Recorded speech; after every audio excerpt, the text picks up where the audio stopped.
Sí, profe, gracias.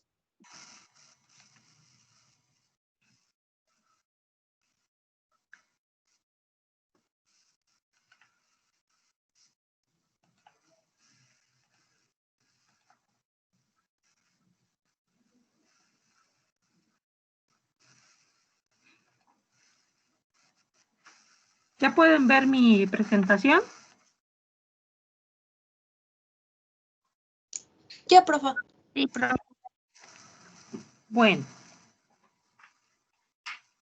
Pues la clase anterior vimos aspectos generales de la comunicación celular a través de las vías de señalización y vimos cuestiones generales, quiénes son los participantes, cuáles son las etapas en las que se hace esta comunicación celular. Y vimos también clasificación de ligandos y de receptores. Y quedamos en que para entender cómo es que la comunicación celular y estas vías de señalización tienen el efecto a nivel transcripcional, y vamos a revisar ejemplos de estas vías de señalización. Y les comentaba yo acerca de vías de señalización que involucran receptores de membrana y receptores intracelulares. Dentro de los receptores de membrana mencioné canales iónicos y particularmente de los canales de calcio. Entonces, la vía de señalización que vamos a ver precisamente es la del calcio. Esta vía de señalización es sencilla, es una de las más sencillas y por eso me gusta comenzar con esta, porque tiene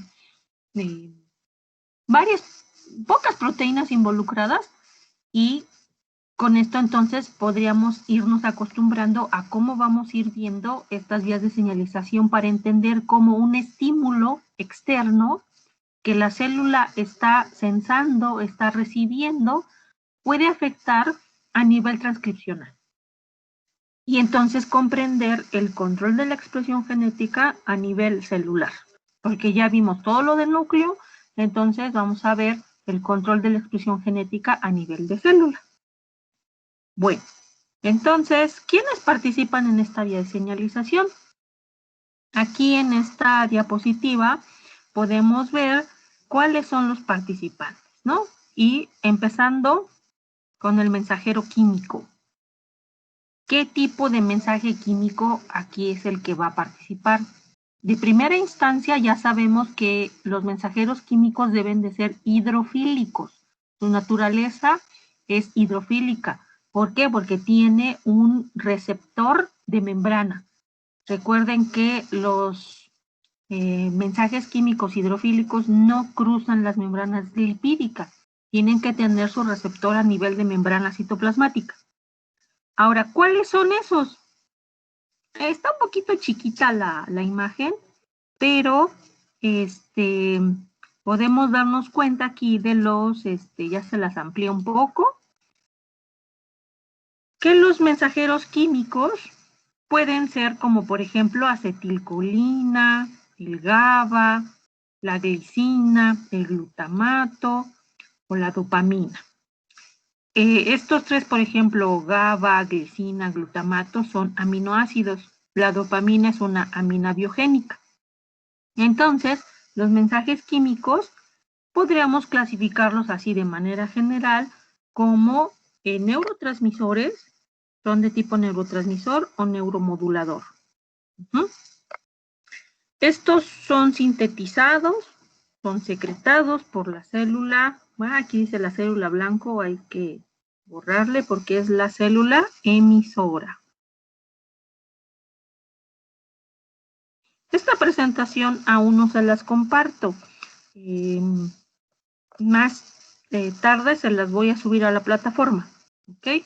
Entonces todavía no la tienen y, bueno, posteriormente se las voy a compartir. Bueno, entonces quedamos que el mensajero químico es un neurotransmisor o un neuromodulador que es sintetizado por una célula emisora. ¿Qué otro participante vemos acá? Bueno, otro participante son el receptor. El receptor, estamos hablando aquí que es un canal iónico. Y ustedes ya saben por sus clases previas que los canales iónicos son poros acuosos, pero no cualquier poro. Estos poros tienen la característica de que son altamente específicos. ¿Para quién? Pues en este caso estamos hablando de un canal de calcio. Entonces, este canal de calcio solamente permitirá el paso de iones calcio. Este canal, ¿a dónde va a estar presente? Este sí ya está presente en la célula receptora. ¿Ok? Y de manera muy general, los canales, ustedes también ya lo saben, que su funcionamiento básicamente radica en que fluctúan entre dos estados conformacionales, el cerrado y el abierto. Aquí en la imagencita podemos darnos cuenta de cómo se ve el receptor en su conformación cerrada, el canal iónico en su conformación cerrada. Aquí podemos ver que el paso está impedido para los iones y en la parte extracelular del canal tenemos el sitio de unión al ligando o en este caso el mensaje químico. Y como ya les dije ahorita que los mensajeros químicos son neurotransmisores, pues entonces vemos que cuando un neurotransmisor llega y se une a su sitio en el espacio extracelular, provoca un cambio conformacional en el canal iónico que ahora pasa de estar cerrado a abierto, y de esta manera los iones pueden movilizarse siguiendo un transporte pasivo, siguiendo un gradiente de concentración, de mayormente concentrado a menormente concentrado. Entonces el calcio a nivel extracelular está muy concentrado afuera y menormente concentrado en el citoplasma. Por eso el calcio se mueve de afuera hacia adentro, siguiendo su gradiente de concentración. Otro participante en esta vía de señalización sería pues el ion calcio, que este caso sería de fuente extracelular. Aquí esta vía que vamos a estar viendo es cuando el calcio es extracelular. Posteriormente vamos a ver el calcio intracelular, pero para esta es calcio extracelular. Y aquí entonces este calcio estaría actuando como segundo mensajero. Aquí hay una palabrita importante, un concepto importante, segundo mensajero. ¿Por qué segundo? ¿Quién entonces es el primer mensajero químico? ¿Qué entenderían ustedes por primer mensajero y segundo mensajero entonces?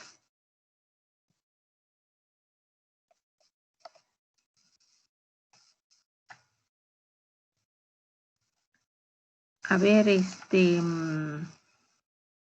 Diana.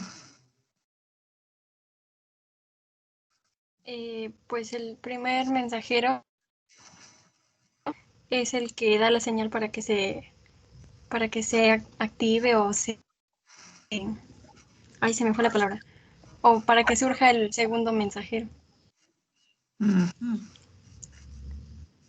Es que se me Y, fue la palabra. y de lo que acabamos de decir, ¿quién entonces de estos participantes es el primer mensajero?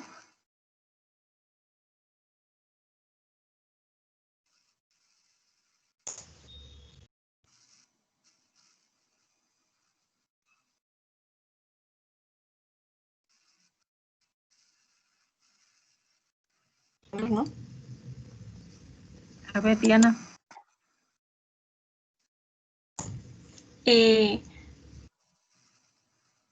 Sería algún neurotransmisor, ya sea Ajá, exactamente, el primer mensajero. la harina, alguno de esos. Sí, exactamente, el primer mensaje, el mensajero químico que dijimos, acetilcolina, GABA, glicina, glutamato, entonces este sería el primer mensaje. Y ya el calcio entonces actuaría como segundo mensajero. ¿Por qué? Porque la entrada de calcio a la célula se inició por la llegada del primer mensajero químico, que aperturó al canal para que pudiera entrar el calcio al citoplasma de la célula. ¿Ok? Entonces, tenemos dentro de las vías de señalización la producción de segundos mensajeros. Ajá. Aquí es el calcio. En otra vía de señalización puede ser AMP cíclico. Puede ser, por ejemplo, IP3 o puede ser diacilglicerol. Entonces, estos son conceptos que debe de ir uno viendo en cada vía de señalización para irlos ubicando. Entonces aquí el calcio es el que va a actuar como segundo mensajero. Y ya después esta información va a ser interpretada por proteínas ya citoplasmáticas.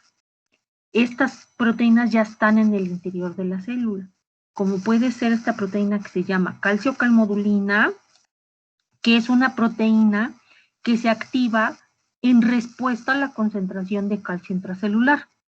Ven aquí esta proteína que tiene aquí dos bolitas.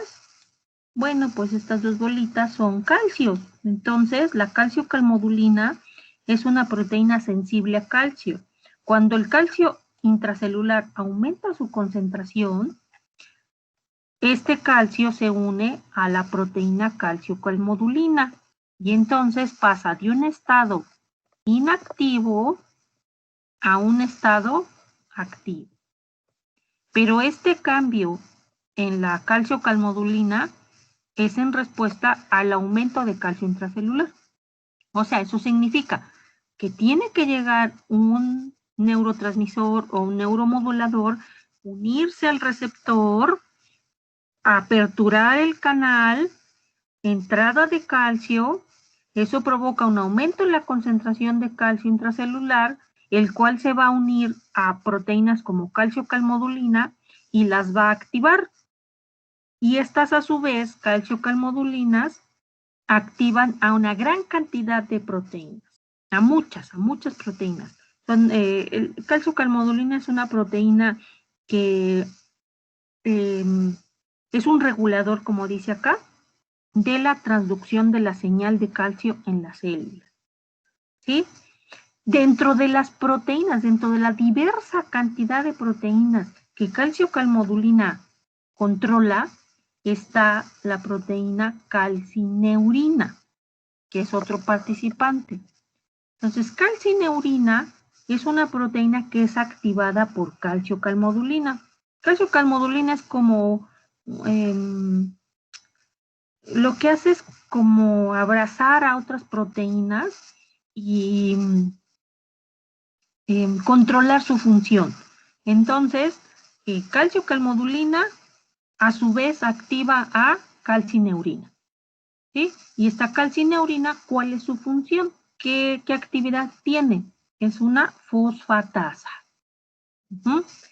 Recuerden que las fosfatasas lo que hacen es defosforilar a otras proteínas. Lo que hacen es quitarle los grupos fosfato. ¿Sí? Eso sería una fosfatasa. Y el último participante de esta vía de señalización son los factores transcripcionales de la familia NFAT. Estos son, pues, una familia de factores transcripcionales que se encuentran en el citoplasma, están en el citoplasma. Pero la calcineurina lo que va a hacer es defosforilar a estos factores transcripcionales y una vez desfosforilados, entonces ingresan al núcleo. Y ya ingresando en el núcleo, ¿a dónde van a ir? Pues van a difundir y van a ir a un microambiente de transcripción y ahí seguramente se encontrarán asas que contienen genes que necesitan ser activados en respuesta al aumento de la concentración de calcio. Y precisamente estas proteínas NFAT reconocen secuencias de DNA, elementos en cis. ¿Cuáles son esos elementos en cis? ¿Se acuerdan de esto? Elemento de respuesta a calcio, que es uno de las preguntas que les hice en el examen y que muy pocos me contestaron de manera correcta. De hecho, era una tablita en donde tenía uno que poner a qué pertenecía este elemento de respuesta, cuál era su función y qué proteína se le unía. Bueno, pues muchos me pusieron no sé qué cosa, ya no me acuerdo, pero no se acordaron que eran los elementos de respuesta. ¿Se acuerdan que había elementos de respuesta a suero, elementos de respuesta a glucocorticoides, elementos de respuesta a calcio? Entonces ahora vamos entendiendo todo ese círculo en la cual tenemos que los genes, las secuencias promotoras de los genes tienen elementos de respuesta. Y en particular, elementos de respuesta a calcio, pues son las secuencias en sí que participan en esta vía de señalización de calcio. Si el calcio intracelular aumenta, la calciocalmodulina se activa, esta a su vez activa a calcineurina defosforila al factor NFAT, se defosforila, ingresa al núcleo y se une a los genes que tienen elementos de respuesta a calcio para encender su expresión genética. De hecho, si ya uno lo ve en esquemita, pues aquí está. Este es el esquemita. Aquí está incluso hasta por números para que vayamos viendo paso por paso. Paso número 1, ¿cuál sería? Unión del neurotransmisor al canal de calcio. Aquí ya está. Paso número 1, el neurotransmisor o neuromodulador que ya fue sintetizado y secretado por una célula emisora, llega y se une al dominio extracelular del canal. Se une y al unirse cambia la conformación del canal de cerrado a abierto. Y entonces, como hay mucho calcio afuera, pues difunde siguiendo su gradiente de concentración. Pero nunca a igualar las concentraciones. O sea, entra mucho calcio, pero nunca a que haya igual concentración afuera que adentro. Siempre se mantiene esa diferencia de concentración afuera y adentro, ¿sí? Pero ese calcio que entra es suficiente ¿como para qué? Pues para que la concentración de calcio intracelular aumente. Y entonces, al aumentarse, en el paso número 3, tendríamos que este calcio se une a esta proteína sensible a calcio, que es la calmodulina, calcio-calmodulina o calmodulina. Tenemos 4 sitios de unión a calcio para esta proteína calcio-calmodulina. Aquí entonces vemos que el calcio se une a la calcio-calmodulina y de pasar de un estado activo, ahora pasa a un estado inactivo, ahora pasa a un estado activo. ¿Sí? Calcio-calmodulina, activada ya, a su vez, se une a muchas proteínas e incluso hace muchos cambios a nivel citoplasmático. Pero eso ahorita nosotros no lo vamos a ver. Lo que a nosotros nos interesa es cómo el aumento de concentración de calcio afecta la expresión genética. Entonces, la vía sería que al aumentar el calcio se une a calcio-calmodulina, pasa a su estado activo y ahora calcio-calmodulina se une a calcineurina.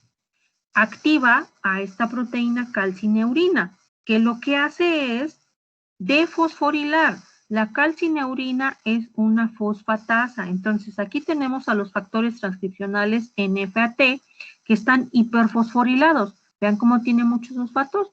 Entonces, la calcineurina, al estar activa, ahora defosforila, le quita estos fosfatos a los factores transcripcionales NFAT. Vemos que sucede esto, ya los defosforiló y ahora tenemos NFAT defosforilados. Y bajo esta condición es que estos factores transcripcionales pueden ingresar al núcleo. ¿Sí?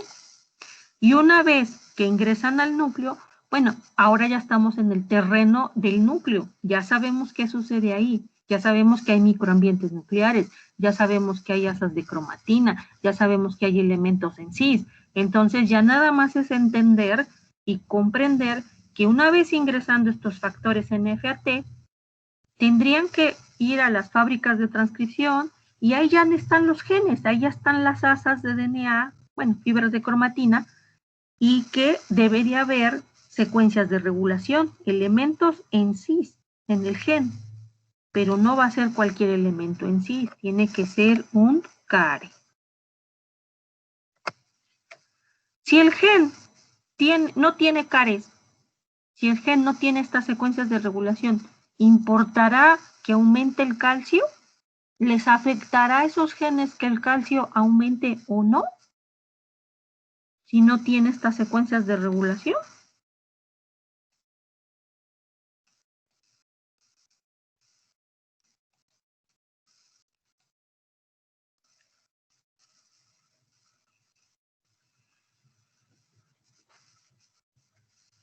¿Qué opinan?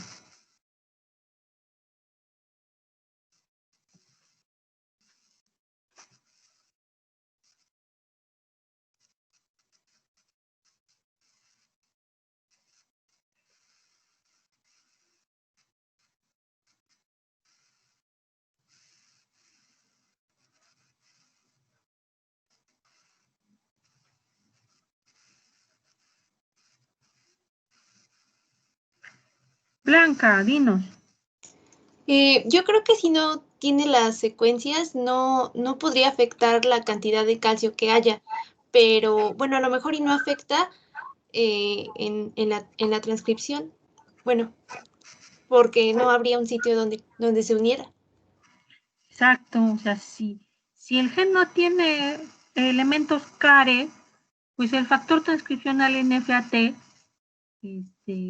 ¿a dónde se va a unir si no está su sitio de unión al DNA? Por lo tanto, entonces, todos aquellos genes que tengan elementos de respuesta a calcio, sí verán modificada su expresión genética por un aumento en la concentración de calcio. ¿Ok? Para eso, entonces, vean que ahorita tenemos que ir ya integrando todo lo que hemos estado viendo. Estamos retomando los elementos en cis, estamos retomando los elementos en trans, estamos viendo cómo una señal extracelular a través de la interpretación de la información y de la transducción de la información puede llegar a nivel de control de expresión genética. ¿Sí? Ok.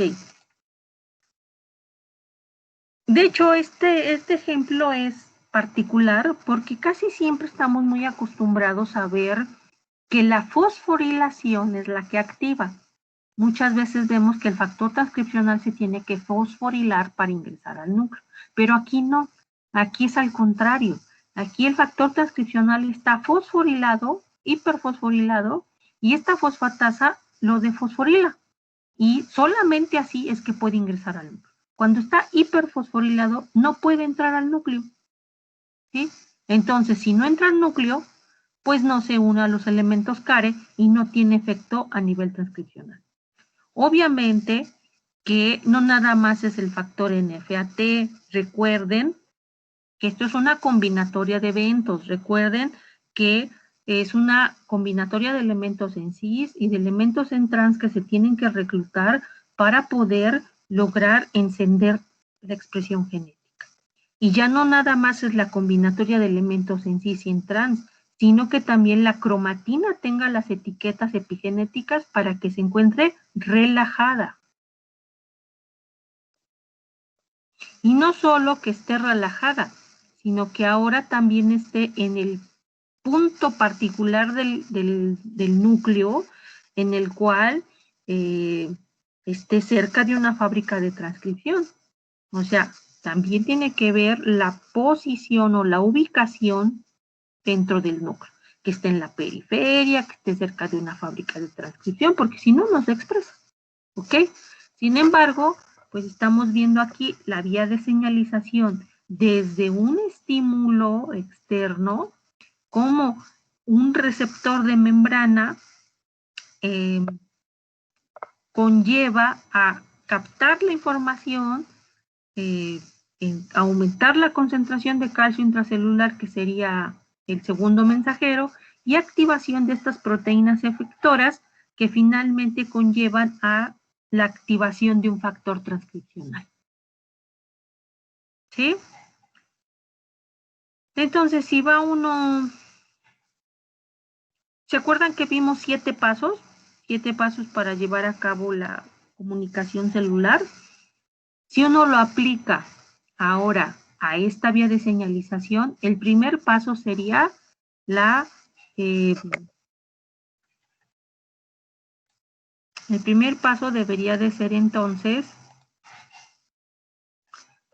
la síntesis del neurotransmisor por la célula emisora. ¿Quiénes generalmente sintetizan neurotransmisores? Pues pueden ser neuronas, ¿no? Es un ejemplo nada más, ¿no? Pero para irlo acoplando a lo que vimos en la clase previa.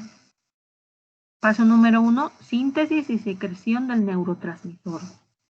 Paso número 2, transporte de ese mensaje químico por un canal de comunicación.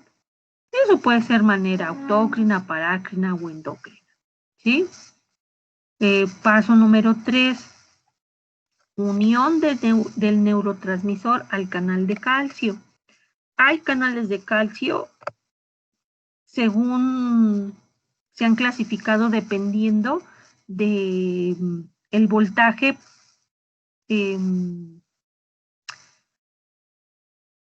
o del ligando del cual llegue, ¿no? Por ejemplo, estos sobre todo son dependientes de voltaje, ¿no? Aquí voy a ponerles mejor unos de ligando.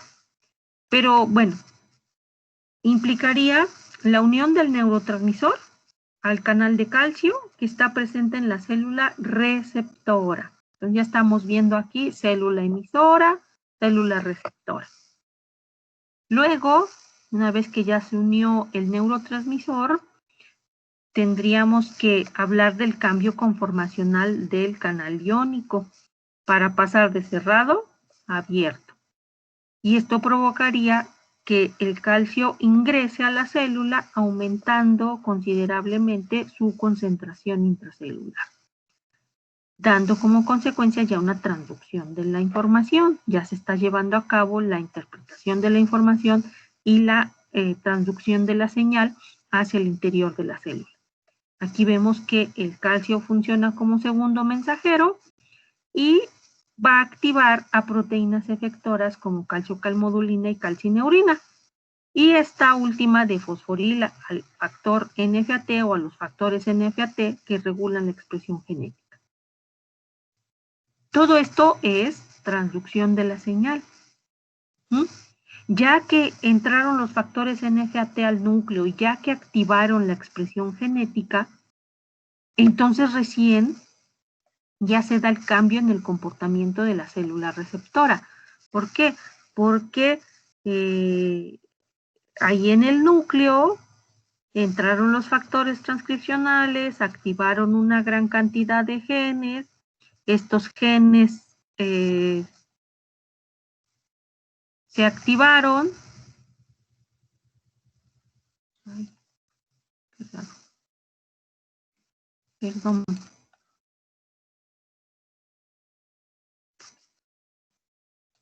Ajá, estos genes se activaron y al activarse, pues se producen RNAs que posteriormente saldrán al citoplasma, se traducirán, se producirán las proteínas y ya estas proteínas son las que van a estar involucradas en el cambio en el comportamiento de la célula receptora. ¿Ok? Entonces, se cambia la expresión de estos genes y ¿qué cambios han sido relacionados con aumento en el calcio? ¿Qué cosas cambian? Como por ejemplo, proliferación celular, diferenciación celular y otras actividades. ¿Sí?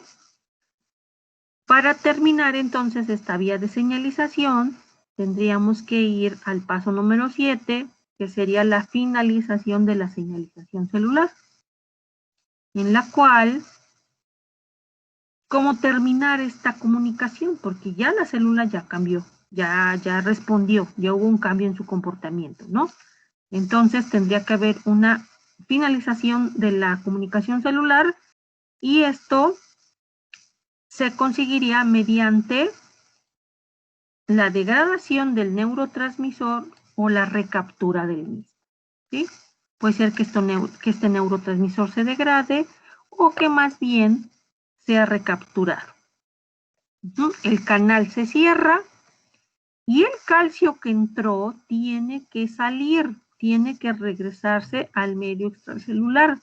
¿Quién lo va a sacar? Pues bombas de calcio. Aquí está mal una letra, entonces vamos a ponerlo bien. Bombas de calcio. Las bombas estas de calcio hacen transporte activo. Utilizan ATP para sacar todo el calcio que entró y entonces la concentración de calcio intracelular disminuye. Y al disminuir, ¿qué le va a pasar a la calciocalmodulina? Pues inactiva y también la calcineurina. Y entonces se desactivan y esta desactivación provoca una fosforilación de los factores NFAT que ahora entonces volverán a ser inactivos e incluso saldrán del núcleo. ¿Ok?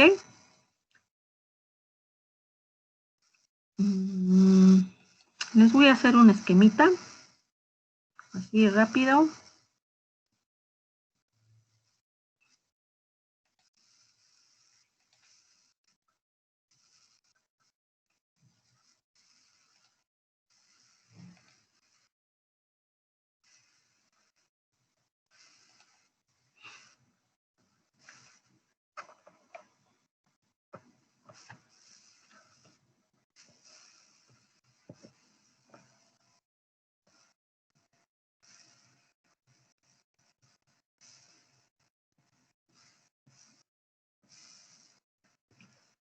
Este es el canal de calcio y entonces tenemos que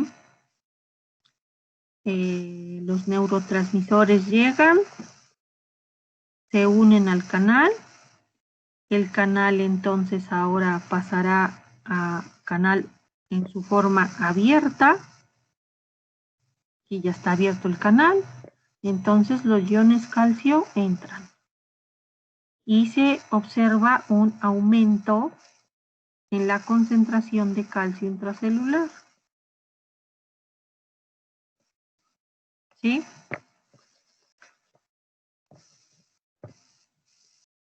Entra el calcio. Calcio intracelular aumenta mucho.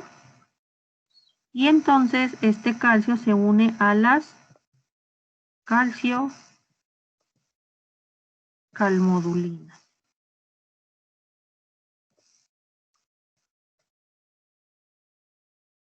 Esta calciocalmodulina a su vez activa a calcineurina. Y esta calcineurina a su vez lo que hace es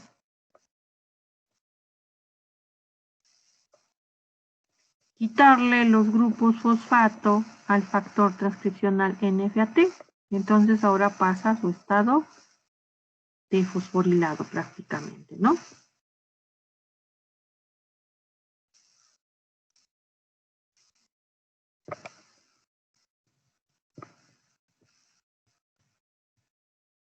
Y ya en su estado de fosforilado, entonces esta NFAT ingresa al núcleo.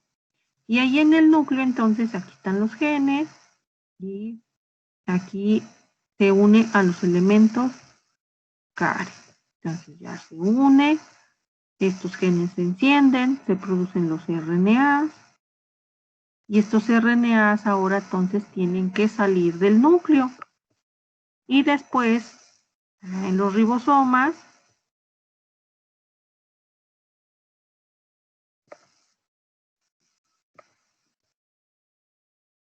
pues se producirán las proteínas de estos RNAs, de los genes que se encendieron, y entonces esto nos da una respuesta.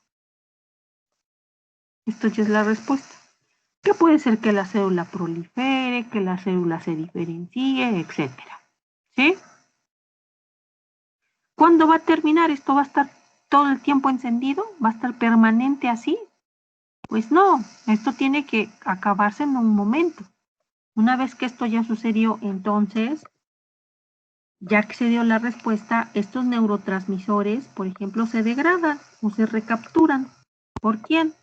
Pues por la célula emisora, por ejemplo. Entonces, se recapturan o se degradan. Y al momento de degradarse, ¿qué va a pasar con el canal? Pues ahora el canal ahora va a volver a su estado cerrado. Ya no va a seguir entrando calcio, pero ya este calcio aumentado tiene que regresar a los niveles que estaba previo antes de la vía de señalización. Entonces, todo este calcio que entró se tiene que salir, y entonces, ¿quién lo va a sacar? ¿Quién lo va a expulsar? Lo va a expulsar unas proteínas que hacen transporte activo que se llaman bombas de calcio. Entonces, estas sacan el calcio. Y entonces, el calcio disminuye su concentración. Si disminuye la concentración de calcio, calmodulina, entonces, ahora que estaba encendida, bueno, estaba activa, ahora ya no está activa. Calcineurina, que también estaba, ahora que estaba activa, ahora está inactiva. Y los NFATs se fosforilan, se le incorporan grupos fosfatos, y al incorporarse grupo fosfato es inactiva, y entonces esta se despega del DNA y se sale del núcleo. Y al salirse del núcleo, ¿qué le va a pasar a estos genes? Pues entonces ya se apagan. Y ya dio fin la comunicación. Pero ya hubo una respuesta, ya hubo un cambio en el comportamiento celular. Entonces, una vía de señalización ya convergió para cambiar el estatus transcripcional de los genes y producir un cambio en el comportamiento. Para terminar la vía de señalización tendríamos que ver que pues hay un final, hay una degradación del neurotransmisor o recaptura, y se inactivan todas estas proteínas que vimos en la vía de señalización. ¿Sí?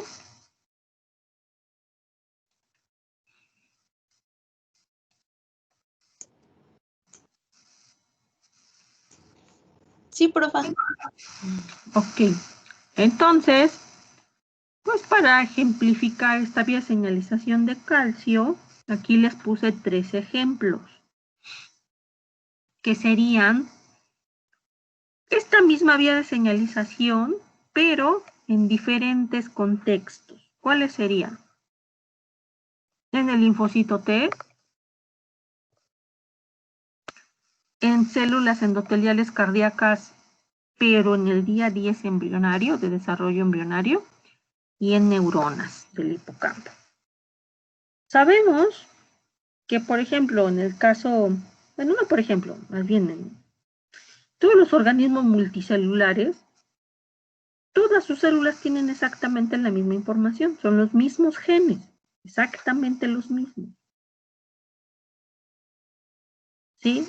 Y que dependiendo de qué genes se exprese y qué genes vaya silenciando, pues es la diferenciación que va a tener y qué funciones va a tener y qué forma va a tener cada célula, ¿no?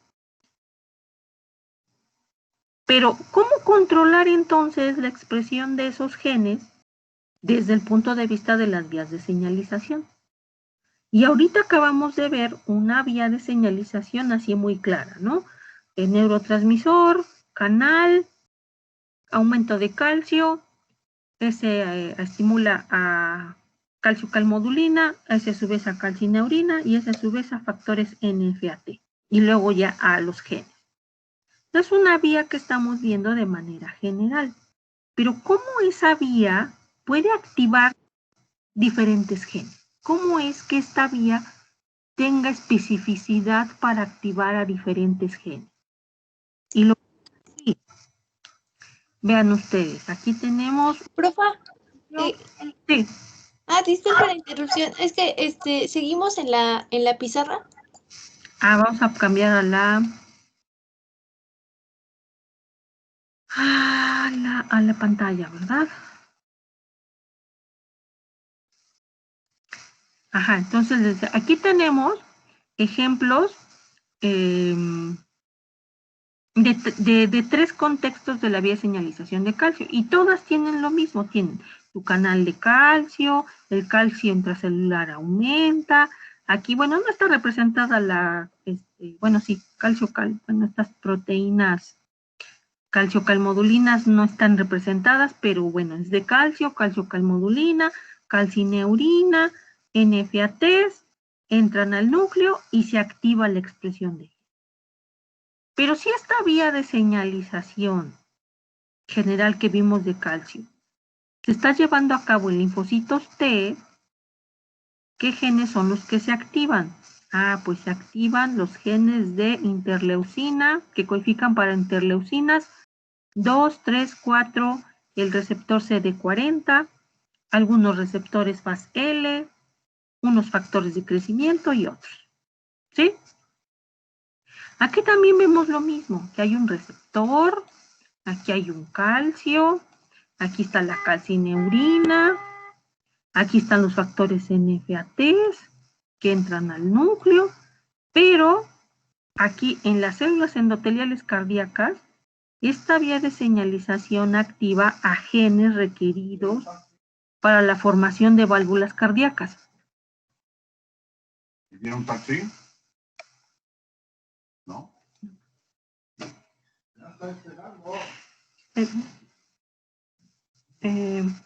Entonces, insisto, esta misma vía de señalización, si se lleva a cabo en los linfocitos, activa a genes de interleucina. Pero si esta vía de señalización se está llevando a cabo en células endoteliales cardíacas, en el día 10 del desarrollo embrionario, por ejemplo, aquí lo que se activa son genes requeridos para la formación de válvulas cardíacas. Pero esta misma vía de señalización, vean, canal, calcio, calcineurina, NFAT, ahora, ¿quiénes se activan? ¿Qué genes se activan? En neuronas. Ah, pues se activa un gen, por ejemplo, que es el gen IP3R1, que está implicado en los procesos de memoria y aprendizaje. Entonces, aquí nos estamos dando cuenta que aunque sea una misma vía de señalización, hay especificidad. Hay una cuestión de que dependiendo del tipo de célula son los genes que se van a activar. Yo les preguntaría, a ver, en los linfocitos T, ¿están o no están los genes para la formación de válvula cardíaca? ¿Está o no está el gen IP3R1? O en las células embrionarias, ¿a poco no están los genes que codifican para las interleucinas 2, 3 y 4? ¿A poco no está el gen IP3R1? O sea, todas las células tienen todos los genes. Pero ¿por qué se activan unas en unos sí y en otros no? Si todos lo tienen. Y ya incluso estamos viendo la misma vía de señalización. ¿Cuál es la explicación para entender que haya esta especificidad? Y esta especificidad tiene que ver con la función. Porque precisamente en los linfocitos T se activan genes que codifican para interleucinas, pues son proteínas relacionadas con la función del sistema inmune. Aquí sería activación de genes para formación de válvulas cardíacas. ¿Por qué? Porque son células endoteliales cardíacas que tendrían que ver con formar una válvula cardíaca para el sistema circulatorio. Y aquí en neuronas del hipocampo, el gen que se activa, uno de los genes, no es el único, pero bueno, uno de los genes en este ejemplo, pues sería este gen que tiene que ver con procesos de memoria y aprendizaje, que son funciones del hipocampo. ¿Sí?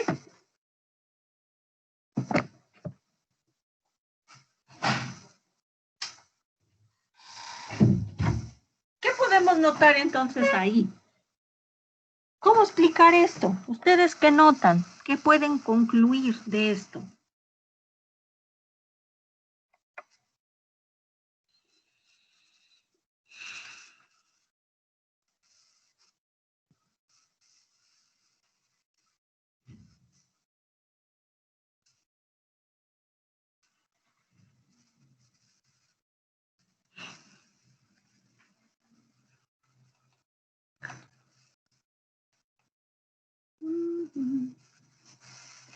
A ver, Diana, y luego Valentina.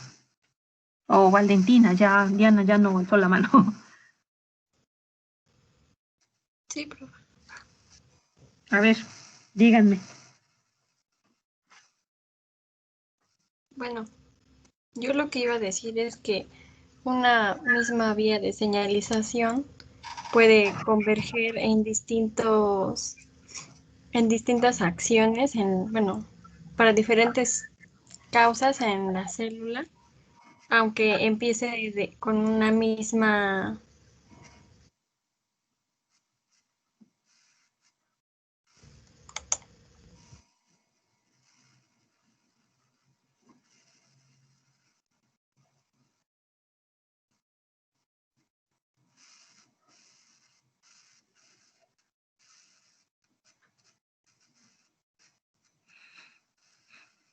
Ya no te escuchamos, Diana.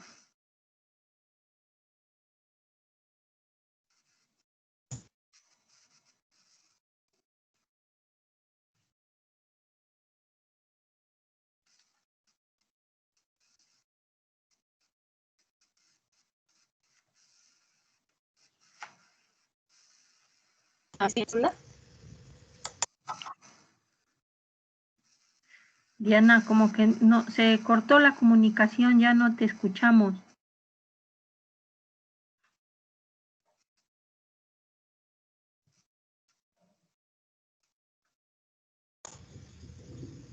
¿Me escucha?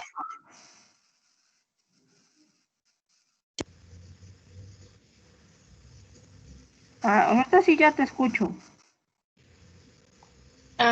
Había dicho que una misma vía de señalización podía divergir en diferentes funciones en la célula. Ajá.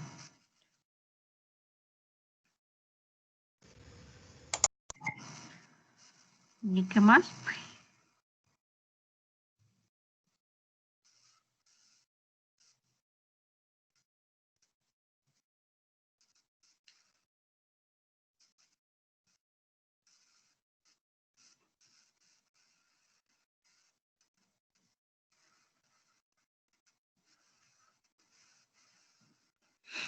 Oh, sí, Diana.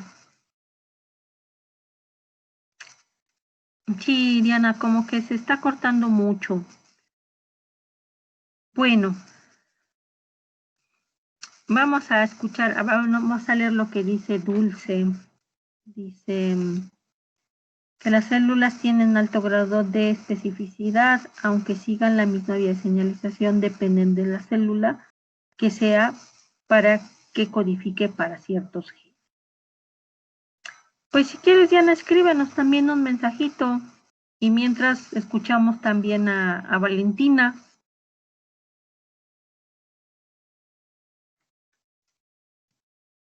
Sí. Bueno, respecto a la especificidad, yo creo que pues cada célula o cada también tejido, en el caso del calcio, pues tiene receptores diferentes, ¿no? Entonces, si un gen no tiene un receptor, por ejemplo, que es el músculo, si no me equivoco, es el músculo cardíaco, o en los músculos que tienen el receptor, me parece, de rianodina, ese mismo no lo vas a encontrar tal vez en el cerebro o en otra parte, o sea, como que hay receptores específicos. Ajá, esa es una de las explicaciones. Si regresamos acá, ¿qué estábamos viendo?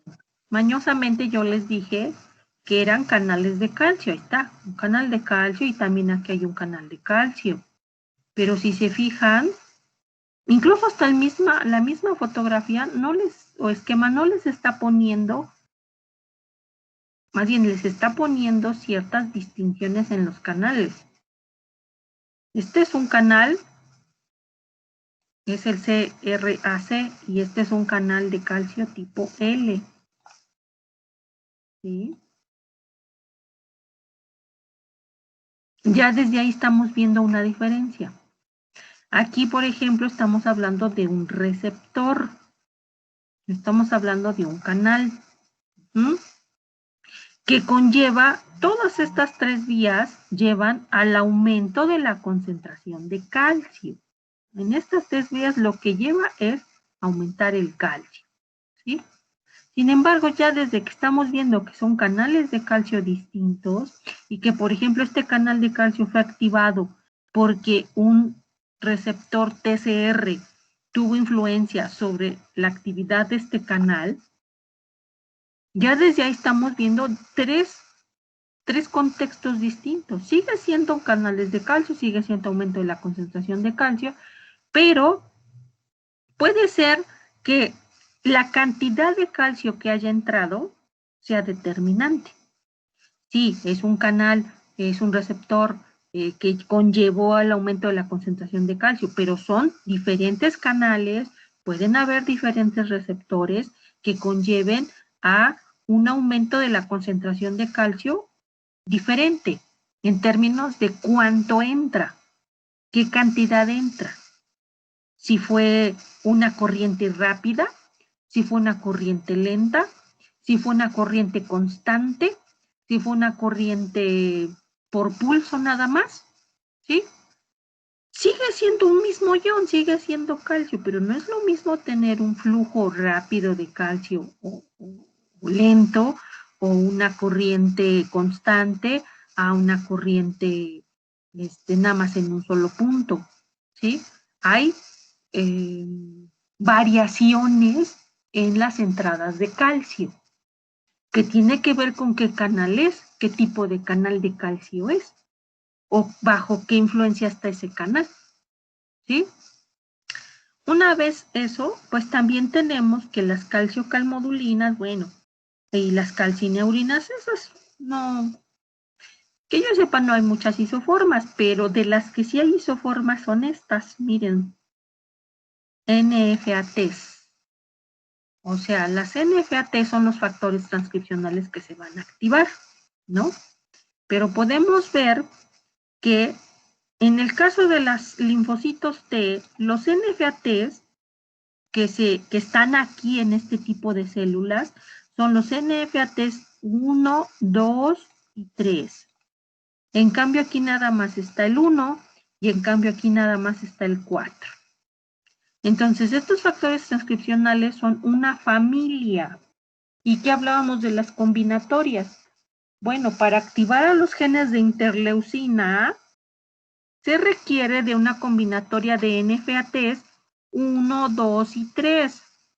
Cuestión que aquí no la hay, porque aquí hay solamente NFATs 1. Y que por lo tanto se active solamente estos genes requeridos para la formación de válvulas endoteliales. Y en este caso aquí tendríamos NFATs 4, que es suficiente para activar la expresión de estos genes PI3R. Pero eso es en el contexto de los NFATs y de la vía de señalización de calcio. No olvidemos que seguramente para activar el gen IP3R, pues no nada más es el 4, NFAT4, seguramente tendrá muchos elementos de control que requerirá del reclutamiento de un conjunto de factores transcripcionales para que este gen se encienda. Aquí este mismo gen está aquí presente, sí, aquí está este gen, el gen PI3R también está en las células endoteliales y también está aquí en los linfocitos T, sin embargo están en estado apagado. Seguramente aquí este gen ya pasó a su estado inactivo, ya ha sido metilado, tal vez ya tenga etiquetas epigenéticas para reprimir su expresión, etcétera, ¿sí? Pero aquí en esta célula no, en esta célula por su linaje, por su desarrollo que ha ido a través del tiempo, desde, por ejemplo, desde la fecundación, pues se ha ido repartiendo el citoplasma enriquecido con ciertos factores transcripcionales. Ya desde ahí se va teniendo un destino, un compromiso celular. Y hay que ver la historia de estas células para poder entender que aquí en este tipo de células, este gen esté para activarse, mientras que los otros, como por ejemplo estos de los interleucinas y los genes requeridos para formar una válvula cardíaca aquí estén apagados. Y así, y viceversa. ¿Ok? Entonces, pues la idea es que yo les dé el esquema general, ¿no? La idea de una vía de señalización con un esquema general, qué es lo que sucede, ajá, pero que ya uno también tenga que interpretar estas cuestiones, tenga que uno que interiorizar esta información y darse cuenta que no nada más es que llegue un transmisor, un neurotransmisor, se activa el canal y shalala, sino que tiene uno que integrar todo lo demás y que tiene uno que tener siempre presente que hay una alta especificidad, que hay una capacidad de respuesta en tiempo y en espacio. Nuevamente lo que hemos estado diciendo al principio del curso. Todo esto es control temporal y espacial, altamente específico. Y hay que sincronizar todas estas actividades. Y ahora sí, entonces ya tendríamos todo. Desde la célula, que recibe estímulos, y que gracias a recibir estos estímulos puede saber qué hacer, puede controlar su comportamiento, puede decidir si prolifera, si no prolifera, si sobrevive, si no sobrevive, si se diferencia, si no se diferencia, si entra en apoptosis, si migra, si cambia su metabolismo, y entonces estaría llevando a cabo sus actividades de manera orquestada, de manera organizada y en relación a su contexto, en relación a su ambiente inmediato. Está recibiendo información, la está interpretando y entonces está participando, en el caso de organismos multicelulares, en contexto de un tejido, formando parte de un tejido, formando un órgano, dando un sistema y formando un individuo al fin y al cabo. Y no nada más en cuestiones de animales, también en cuestión de plantas, porque sabemos también que las plantas pues también tienen estas vías de señalización. No como tal, así como estamos viendo, porque este es, como les había yo dicho, está muy orientado hacia animales, pero pues también vemos que en las plantas hay diferenciación celular, ¿no? Hay formación de raíces, hay formación de tallos, de flores, de hojas, los meristemos, y que todo esto incluso es controlado. Leyendo ya sus ensayos, estaba leyendo uno sobre lo de las plantas, sobre su control de floración. Entonces, pues ahí la cantidad de luz, por ejemplo, es importantísima para, el fotoperiodo es importante para controlar la época en la que se hace la floración. Y lo tiene que hacer específicamente en qué zona de la planta. No lo hace en la raíz, lo hace en los meristemos apicales, ¿no? Hay una especificidad, y no porque las células que hagan floración o el lugar en donde se hace la floración nada más tenga ahí los genes para floración, no, los genes están en todas las células de la planta. Ahí están los genes, pero están apagados.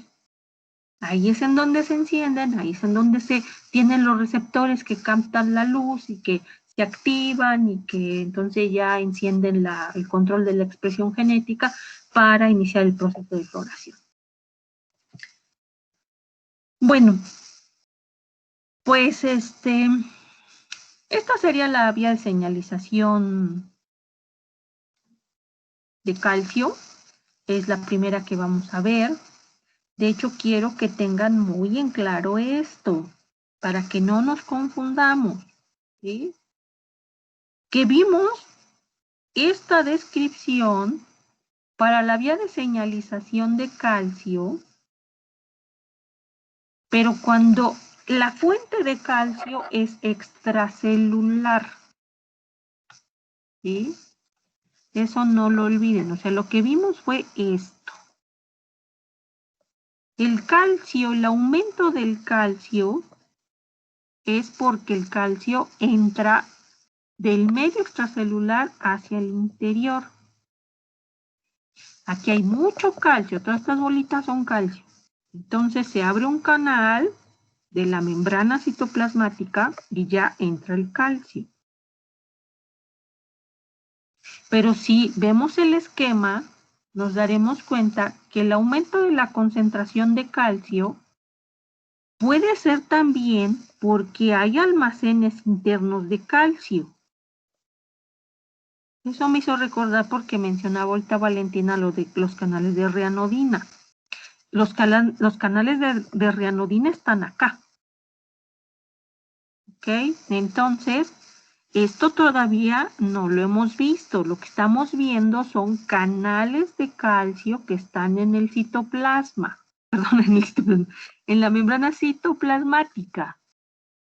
Estos que están aquí todavía no los vemos. ¿Sí? También se puede llegar a aumentar la concentración de calcio porque estos canales se abren. Y entonces el calcio sale de aquí, pero son de almacenes internos. Este aumento de la concentración de calcio por almacenes internos no lo vamos a ver hoy, lo vamos a ver la próxima clase. Ahorita yo me quiero quedar con la vía de señalización de calcio, pero por aumento de concentración de calcio del medio externo hacia el medio interno, a través de canales de calcio de membrana citoplasmática. Ya para mañana veremos cómo es que estos almacenes internos, cuando se abren estos canales, ya pueden contribuir al aumento en la concentración de calcio. ¿Por qué razón? Porque es otra vía. Aquí son otros receptores. Aquí hay unos receptores de 7 pasos de transmembrana acoplados a proteínas G trimérica que conllevan a la activación de esta vía. Entonces, es ver la vía de los receptores de 7 pasos de transmembrana para entender esta parte. Por eso ahorita no quiero que veamos eso. Eso lo vamos a ver la clase de mañana. ¿Queda alguna duda referente a esta sección, a esta parte de aumento de concentración de calcio o vía de señalización de calcio mediada por canales de calcio de membrana citoplasmática?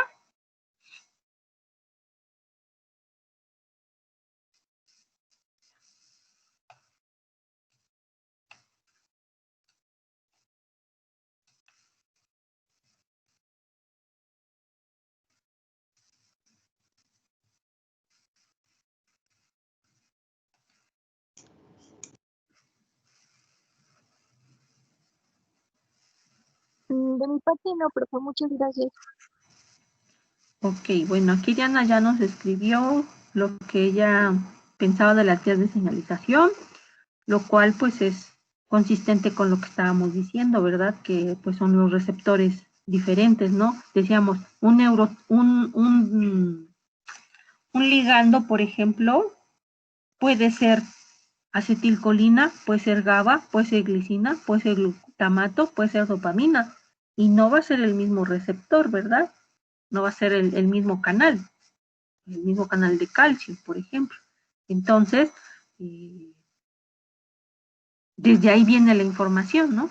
Desde que puede ser el mensaje químico es distinto, por lo tanto, su receptor debe de ser distinto. Desde ahí vendría la especificidad. Muy bien, Diana. Bueno, entonces, ¿ya no hay dudas? Más bien, ¿alguien más quisiera comentar?